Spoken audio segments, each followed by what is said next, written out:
दोस्तों मैं आशा करता हूँ आप सब लोग ठीक होंगे, सेफ होंगे। दोस्तों आप सबको पता है कि मैंने जो TTC CBSE graduation Assam university के अंदर सेकंड सेमेस्टर में जो AECC 2 सब्जेक्ट है EBS का, जिसका जिसका नाम है एनवायरमेंटल स्टडीज़, उसका तो सीरीज स्टार्ट किया है। तो चैप्टर 1 और 2 मैंने ऑलरेडी डिस्कस कर दिया है, 2 वीडियो मैंने अपलोड कर दिया है। तो अगर आपने वो दो वीडियो नहीं देखा तो आप देखकर इस वीडियो को देखिएगा। आज हम इस वीडियो में दोस्तों चैप्टर या फिर यूनिट 3 के ऊपर बात करेंगे, जिसका नाम है बायोडाइवर्सिटी एंड कंजर्वेशन। दोस्तों यूनिट 3 है और उसके बाद 2 वीडियो आएगा जहाँ पर मैं यूनिट 4 एंड 5 को डिस्कस करूँगा। उसके बाद ये जो चैप्टर है पूरा कंप्लीट हो जाएगा। तो चलिए दोस्तों वीडियो को स्टार्ट करते हैं। वीडियो को स्टार्ट करने से पहले प्लीज़ सब्सक्राइब कीजिए, उसका बेल आइकन को प्रेस कर और क्वेश्चन क्लिक कीजिए। Thank you so much. दोस्तों वीडियो को स्टार्ट करते हैं, लेट्स बिगिन। दोस्तों इस चैप्टर 3 से जो सबसे पहला इंपॉर्टेंट टॉपिक आता है वो है व्हाट इज़ बायोडाइवर्सिटी। दोस्तों बायोडाइवर्सिटी का मतलब है different kinds of flora fauna micro organism in one place. जब different kinds of flora fauna और माइक्रो ऑर्गेनिज्म एक प्लेस में होता है तो हम उन सभी को एक साथ बायोडाइवर्सिटी कहते हैं। वर्ल्ड में दोस्तों जितनी भी लाइफ है, उन लाइफ को अगर एक साथ अगर हम एक प्लेस में देखें तो उसे हम कहते हैं बायोडाइवर्सिटी। जैसे फ्लोरा फोना माइक्रो ऑर्गेनिज्म, उन सभी को एक साथ बायोडाइवर्सिटी कहा जाता है।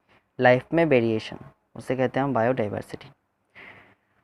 दोस्तों बायोडाइवर्सिटी का 3 लेवल्स होता है: genetic, species and ecosystem biodiversity. Genetic का मतलब है दोस्तों जब स्पीशीज के जीन्स में जब वेरिएशन होता है उसे हम कहते हैं जेनेटिक। जीन्स का मतलब है दोस्तों कोई लंबा होता है, कोई छोटा होता है, कोई ब्लैक होता है, कोई वाइट होता है।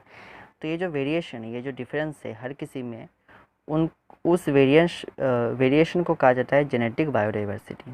बायोडाइवर्सिटी में जो जीन्स का वेरिएशन होता है उसे कहा जाता है जेनेटिक बायोडाइवर्सिटी। दोस्तों मैं जो भी बोलूँगा आप नोट करके रखिएगा। उसके बाद आता है स्पीशीज बायोडाइवर्सिटी। स्पीशीज बायोडाइवर्सिटी का मतलब दोस्तों जब एक पर्टिकुलर कम्युनिटी में वैरायटी ऑफ स्पीशीज हम देखने को मिलते हैं उसे हम कहते हैं स्पीशीज बायोडाइवर्सिटी। स्पीशीज में जो वैरायटी है उसे हम कहते हैं स्पीशीज बायोडाइवर्सिटी। उसके बाद आता है इकोसिस्टम बायोडाइवर्सिटी। इकोसिस्टम बायोडाइवर्सिटी का मतलब है variation in ecosystem with in A location. एक लोकेशन में एक इकोसिस्टम में जो वेरिएशन हम देखने को मिलते हैं उसे हम कहते हैं इकोसिस्टम बायोडाइवर्सिटी।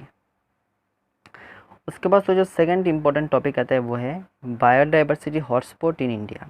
दोस्तों इंडिया में बहुत सारे बायोडाइवर्सिटी के हॉटस्पॉट पाए जाते हैं। तो सबसे पहला आता है वेस्टर्न घाट। उनमें से मेन जो है वो है वेस्टर्न घाट, हिमालय, सुंदरबन, अंडमान निकोबार आइसलैंड। ये दोस्तों जो इंडिया का मोस्ट पॉपुलर जो बायोडाइवर्सिटी हॉटस्पॉट है। इन प्लेसेस में दोस्तों बायोडाइवर्सिटी का जो वेरिएशन हमें देखने को मिलता है।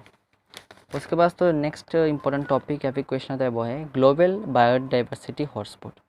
अभी हम दोस्तों इंडिया का देखा था हमने, अभी क्या है ग्लोबल बायोडाइवर्सिटी हॉटस्पॉट।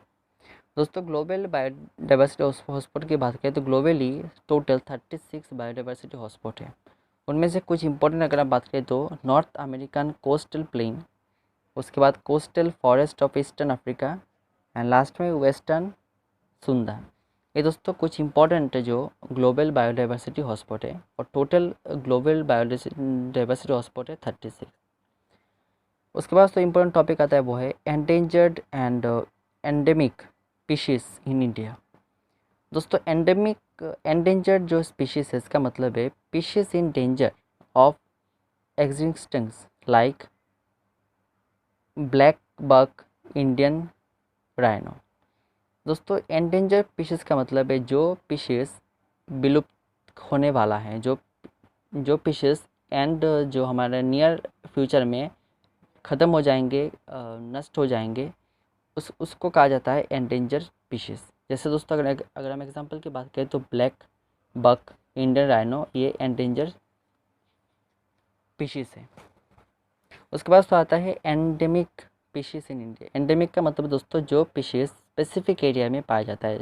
ये स्पीशीज़ दोस्तों सब एरिया में पाया नहीं जाता, सभी प्लेसेस में पाया नहीं जाता। इनका कुछ स्पेसिफिक एरिया है जहाँ पर ये स्पीशीज़ को पाया जाता है। अगर हम दोस्तों इम्पोर्टेंट कुछ एंडेमिक स्पीशीज़ की बात करें तो सबसे पहला आता है Andaman teal, wild pig, of Andaman Nicobar पाई गई। ये दोस्तों कुछ इंपॉर्टेंट एंडेमिक फिशेस है। उसके बाद तो जो इम्पोर्टेंट टॉपिक आता है वो है थ्रेट्स ऑफ बायोडाइवर्सिटी। और दोस्तों बायोडाइवर्सिटी का कुछ थ्रेट भी है जिसके कारण बायोडाइवर्सिटी जो है वो डेंजर में है। सबसे पहला है हैबिटेट लॉस। हैबिटेट लॉस दोस्तों बहुत ही एक इम्पॉर्टेंट थ्रेट है बायोडाइवर्सिटी का। दूसरा है पोचिंग ऑफ वाइल्ड लाइफ। दोस्तों पोचिंग ऑफ वाइल्ड लाइफ के वजह से ही हमारे इंडिया में बहुत सारे पीसेस जो है और पूरा वर्ल्ड में भी बहुत सारे पीसेस है जो बायोडाइवर्सिटी है जो डेंजर में है। उसके बाद तो इम्पोर्टेंट क्वेश्चन आता है वो है कंजर्वेशन ऑफ बायोडाइवर्सिटी। अब दोस्तों हमें पता है कि थ्रेट तो है लेकिन हम कैसे उनको कंजर्वेशन कर सकते हैं, कैसे हम उसको सेव कर सकते हैं। दोस्तों कंजर्वेशन ऑफ बायोडाइवर्सिटी को हम दो तरीके से कर सकते हैं, मतलब कंजर्वेशन हम दो तरीके से कर सकते हैं। सबसे पहला इन सितु कंजर्वेशन और ex situ conversation. In situ conversation का मतलब दोस्तों conversation of endangered species in their natural habitat. जब हम एंडेंजर्ड स्पीशीज़ को उनके खुद के नेचुरल हैबिटेट में कंजर्वेट करते हैं उसे कहा जाता है इन सितु कंजर्वेशन।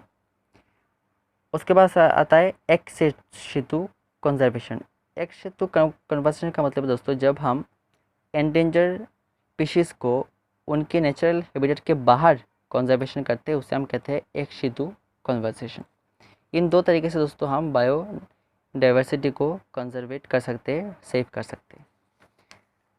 दोस्तों आज इस वीडियो में हमने चैप्टर 3 से जो बायोडाइवर्सिटी एंड कंजर्वेशन चैप्टर 3 है उससे जितने भी इंपॉर्टेंट टॉपिक है वो मैंने करवा दिया है।